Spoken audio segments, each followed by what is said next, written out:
Si vous êtes intéressé par la tech, vous avez très certainement déjà entendu parler de Ledger.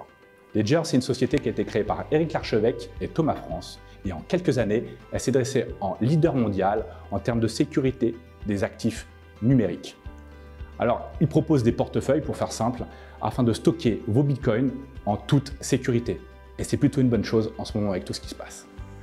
En 2021, Ledger rentre dans le cercle très fermé des licornes françaises avec notamment une levée de fonds à 380 millions d'euros. Si Ledger en est arrivé jusque-là, c'est notamment grâce à son équipe talentueuse, équipe qui agrège différentes compétences, notamment des compétences liées au périmètre DevOps.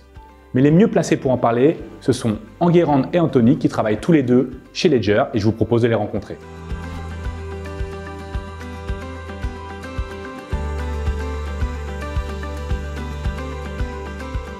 Je m'appelle Enguerrand et je travaille à Ledger sur les problématiques de l'infrastructure, autant bien côté data center que côté gestion des problématiques cryptographiques. Bonjour, je m'appelle Anthony Fabre et je m'occupe de l'intégration des applications et d'en assurer la fiabilité sur nos infrastructures. Pour moi, la définition du DevOps, c'est que c'est un moyen qui permet de facilement envoyer une application qui a été faite en développement par une équipe de développeurs en production, donc sur l'infrastructure le plus facilement possible. La différence entre un développeur et un DevOps, c'est qu'un développeur s'occupe de coder l'application. Et que le DevOps, lui, va s'occuper de récupérer cette application et de l'envoyer en ligne, accessible au client. La différence entre un administrateur système et un DevOps, c'est que l'administrateur système, c'est un petit peu l'ancienne version, c'est ce qu'on faisait avant, quand les développeurs et les administrateurs système ne se parlaient pas. Donc, il y avait une différence entre ceux qui mettaient en ligne et ceux qui réalisaient le code. Et que maintenant, avec le DevOps, l'objectif, c'est que le développeur parle avec le DevOps, que le DevOps parle avec le développeur pour pouvoir mettre les applications en ligne plus régulièrement et plus facilement. L'administrateur système, lui, va s'occuper vraiment de la gestion des serveurs. Et nous, en tant que DevOps, on va s'occuper de l'intégration de ces applications sur ces infrastructures. Alors, les missions à Ledger sont de pouvoir m'occuper que les applications qui sont en ligne restent en ligne correctement, de pouvoir m'occuper des mises à jour qui ont été réalisées et codées par les développeurs, mais aussi de m'assurer des composants de sécurité de Ledger au niveau de l'infrastructure restent en ligne et restent en sécurité, ce qui est aussi la mission principale de Ledger. Je n'ai pas de journée type à Ledger, mes journées varient énormément. Et si je devais faire une journée qui est la plus semblable avec celle que j'ai le plus souvent, c'est par exemple le matin, je vais m'assurer de voir si sur Slack, donc le messagerie interne, s'il y a des nouvelles alertes, des nouvelles choses à faire, des requêtes de certaines personnes, par exemple une application qui ne marche plus. S'il n'y a rien de particulier à m'occuper, je vais pouvoir passer sur mes projets. Donc à Ledger, on fonctionne avec des sprints en agile. Donc on va faire des projets de manière régulière. Donc par exemple, un jour, je vais pouvoir travailler sur de l'alerting, donc des alertes par rapport à ce qui est en ligne.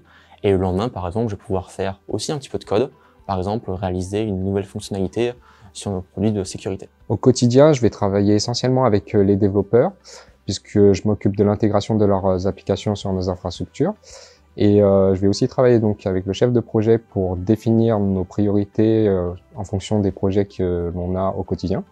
Et avec mes collègues pour discuter des différents changements qu'on peut avoir ou améliorer dans notre travail.